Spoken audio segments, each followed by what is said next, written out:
My dad lifted his glass at my sister's wedding and said loud enough for every chandelier to hear, "Some kids make you proud, others just take up space."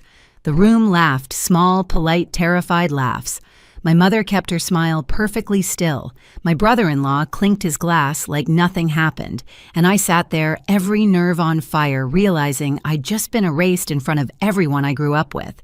So I smiled back steady and said, "Good thing I just got my own place 2,000 miles away. Don't worry, you'll never have to see me take up space again." The laughter died before the echo did. I stood, left my champagne untouched, and walked out of their perfect picture. That was the night they toasted their control, and I started planning my escape. Before I tell you how I left them speechless for good, tell me where are you listening from, so I know I'm not alone. And when you've heard the rest, tell me what would you have done if your own family tried to shrink you down to nothing. The night after the wedding, I couldn't sleep. The hotel air smelled like champagne and lilies, the same mix that had clung to my dress when I walked out of that room. I kept replaying it, the sound of my dad's voice over the microphone, the polite laughter that followed, the way my mother's smile never cracked. I'd always known there were rules in our family. I just hadn't realized humiliation was one of them. Back home in Indiana, the silence hit harder than the toast. My parents' house looked exactly the same, the gray shutters, the manicured lawn, the light in the kitchen that never turned off. But something had shifted. Even the air felt contractual, like I owed rent for breathing there. Dad was in his usual spot at the dining table laptop, open spreadsheets, glowing against his glasses. He didn't look up when I came in, just said, "You made quite an exit." His tone wasn't angry, it was clinical, like he was assessing damage to an investment. Mom poured herself coffee and added, "Your father's just worried. You embarrassed yourself, that's all. Embarrassed myself. That's how they rewrite it." Kelsey texted later a row of hearts and champagne emojis from her honeymoon like none of it had happened. She'd always been good at selective memory. When she flunked freshman year, they called it burnout. When I asked for help with tuition, it was irresponsibility. Same story, different narrator. For years, I'd told myself they just didn't understand me. That one day I'd do something big enough, responsible enough, successful enough to make them see me as more than an obligation. But that night, sitting in my old bedroom, surrounded by participation trophies and unpaid emotional debts, I realized they understood perfectly. They just liked the hierarchy the way it was. Dad once said to me, "If you want love, earn it." At 16, I thought it was wisdom. At 27, I finally saw the cruelty tucked inside. The love I kept trying to buy with hard work and obedience was already mortgaged to someone else, Kelsey, the daughter who never had to ask twice. The next morning, I made myself coffee in the same chipped mug I'd used since high school. I watched Dad head to the garage in his pressed shirt, Mom watering the plants I'd once killed by forgetting them for a week. It all looked so normal, and that terrified me more than the wedding ever did, because if I stayed, I knew what would happen. They'd smooth it over, rewrite the night into a misunderstanding, and I'd be folded right back into the role they built for me, useful, quiet, apologetic. But this time, I didn't apologize. I sat down at the kitchen table, opened my laptop, and started a new spreadsheet. It wasn't for them. It was titled Oxygen. 2 weeks passed before anyone mentioned the toast. That's how my family handled conflict, by starving it of oxygen until it learned to behave. In the group chat, Mom sent photos of Kelsey and her husband on the Amalfi Coast. Captions like, "Our bright girl living her dream." Everyone reacted with hearts and sparkles. No one tagged me. No one said a word about that night. It was like I'd been edited out of the family footage trimmed for pacing. So I played along. I hearted a few photos, dropped a polite, "Looks amazing," the same way you clap for a magician when you already know the trick. Then I went back to my new ritual. Mornings were for work, afternoons for searching jobs in other cities, evenings for building what I called the escape fund. Every time Mom texted a guilt-laced question, "Have you talked to your sister?" I sold something. A stack of books, a dress I'd worn twice an old camera. Each sale went straight into a private account named Oxygen. Every click felt like a breath. One night, Dad called. His tone was falsely gentle. "Your mother says you've been distant." I almost laughed. "I've been consistent, you just noticed." He paused, then said, "Don't be dramatic. Family's family. That line used to work on me. Not anymore. After we hung up, I opened the file on my desktop labeled Plans. Inside were job postings in Portland, Denver, Flagstaff, far enough to break the echo, close enough that I could still send postcards if I ever wanted to. Lucas called that same night. He'd been on the road for work for months, but he always checked in. "How are you holding up?" I hesitated. "I'm fine." He didn't buy it. Gianna fine is what people say when they've stopped hoping it gets better. I didn't answer. Because he was right. I had stopped hoping, just not for the reason he thought. Later, I got a text from Naomi, his ex, the kind of text that looks friendly but smells like intrusion. He says, "You've been thinking about moving. Portland suits you." I stared at it, fingers hovering over the screen, and then deleted it. I wasn't giving her or anyone space to narrate my life again. A few days later, Mom called, pretending to check on my health. "You sounded tired last time. You should rest." Then, like slipping a knife between ribs, she added, "Don't run away from family because of one bad night. Run away." That's what she'd call it. Not leaving, not saving myself, just running. That's when it clicked. I wasn't angry anymore. I was done negotiating. I opened Plans again and renamed it Exit. Then I booked an interview flight for Portland. The confirmation email hit my inbox like a heartbeat. The next morning, I walked past my parents' house windows, glowing lawn, perfect curtains drawn tight, and realized something they'd built a home that looked alive from the outside but couldn't breathe. And I was finally learning how to. It happened faster than I expected, the collapse, the exposure, the quiet rage that followed. A week before my interview, I got a call from Kelsey. Her voice was thin, shaky, not the golden girl confidence everyone worshipped. "He's been gone for days," she said. "He says he needs space." I heard a small, bitter laugh through the phone. Funny how men always use your own words against you.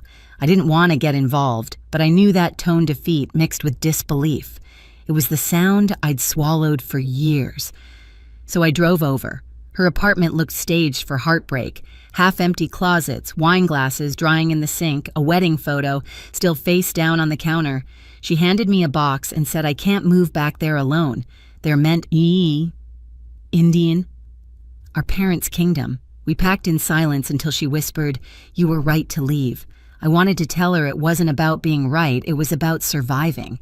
But I just nodded. By nightfall, her boxes were stacked by the door. She hugged me before I left something she hadn't done since we were kids. "Don't let them pull you back in," she said. It almost sounded like a blessing. When I got home, the house was darker than usual. Mom was sitting in the living room, phone in hand, the screen lighting half her face. "You helped your sister move?" she asked without looking up. I froze. "How did you?" Kelsey called. "Said you were wonderful. Said you told her to come home." I didn't. Her lips curved slightly, not quite a smile. "Well, she's on her way anyway, and we're having dinner Sunday. You'll be there." It wasn't a question. That night, I caught the reflection of my own face in the window, calm but hollow. I opened my laptop, checked the Plans folder, and there it was, the email from Portland's subject line, "Interview confirmation." For the first time in months, I felt something close to relief. I printed the offer details, packed my portfolio, and slid both into a leather folder labeled Next Chapter. Then I did something reckless.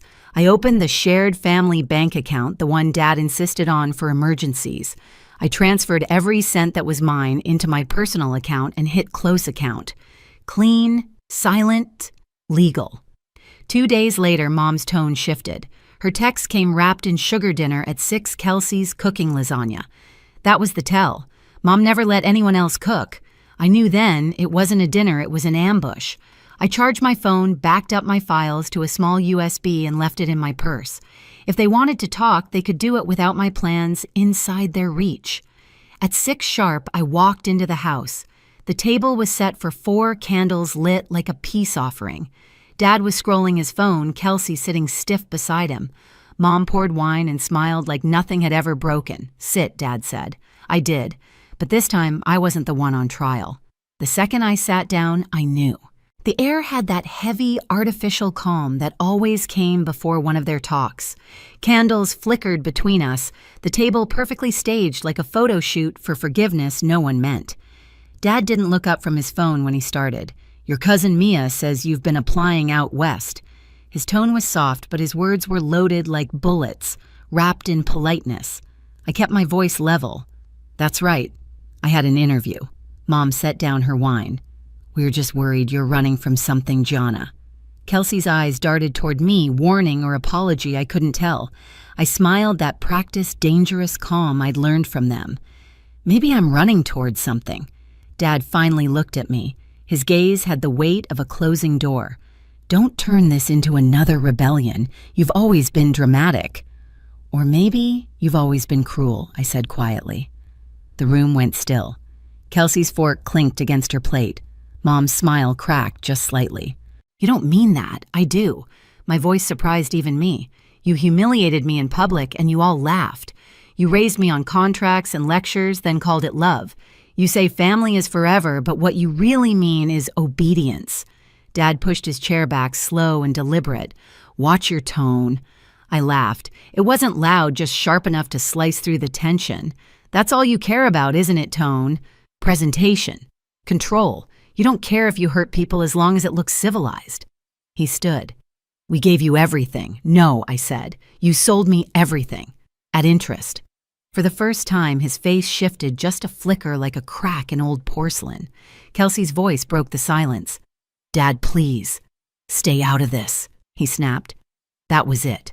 The old reflex, the hierarchy reasserting itself. But it didn't land this time. Kelsey went quiet, not from fear, but from understanding. I stood. This isn't a dinner, it's a performance. And I'm not playing anymore. Mom's voice trembled something rare. You're making a mistake. Maybe I said, but at least it'll be mine. I turned to Kelsey. Are you staying? Her eyes glistened, but she didn't speak. I nodded once and walked toward the door. Gianna. Dad's voice carried that command he'd perfected over the years, the kind that froze you mid-step. Don't walk away from this family. I looked back at him. You walked away first. You just did it slower. I left without slamming the door. Quiet exits hurt louder.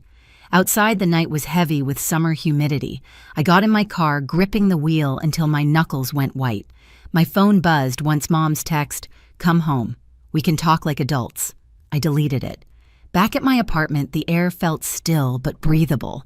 I set my bag down, opened my laptop, and saw the unread email glowing at the top of my inbox offer.